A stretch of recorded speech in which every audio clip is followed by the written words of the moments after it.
love to hear the song of creation, the wind and the rhythm of the rain. Oh, the thunder, it speaks of your power, but there's something in the sound of the saints. I've been washed in the roar of the ocean, found peace in the echoes of a cave. And the trees of the field, they clap their hands, but there's something in the sound of the saints. From the lips of those you saved, a redemption song will rise, with a sound so full it cracks the sky. Whoa, we sing hallelujah. Whoa.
Một năm thấy trên tay lấp lánh hết từ con số 247. Sáng lên trong đêm tối anh em lên phố trên đôi Jordan. Mobbing with the mob để lấy những thứ anh em tao cần. Mobbing with the ocean, chát nơ cất lên cao dần. Ở động đất à, không phải, đây là bọn anh đã đi lên. Ở động đất à, không phải, đây là bọn anh đã đi lên. Ở động đất à, không phải, đây là bọn anh đã đi lên. Ở động đất à, không phải, đây là bọn anh đã đi lên. Em mơ đừng khóc bóng tối trước mắt sẽ bắt em đi. Em mơ đừng lo, mơ đừng chốt tình yêu thật tắt. Trong màu mắt có chiếc cơn tối vẫn cuối chung đi. Em yêu anh sai, em yêu tình này trái tim đau. Em mơ đừng khóc. Chẳng tìm đâu ra một như thế, mọi người xinh như hoa đáng yêu đại ca. Cứ êm đềm thương nhau qua bao nắng mưa. Mơ đừng thương yêu, mơ đừng thừa đón. Khi bình minh ôm em ngủ say trong lòng, đến khi ra ngủ vẫn say đắm em thôi.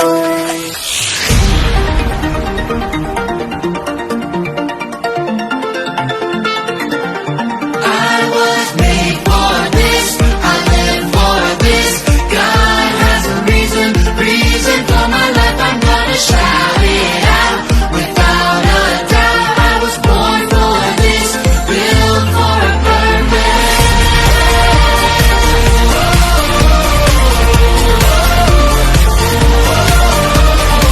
There is a God who made it all, everything we see. He built the mountains, filled the oceans, and He built me. He is with me, He is for me, I am not alone. He is with me, He is for me, and I know that I was made for this, I live for this. God has a reason for my life. I'm gonna shout it out without a doubt. I was born for this, built for a purpose.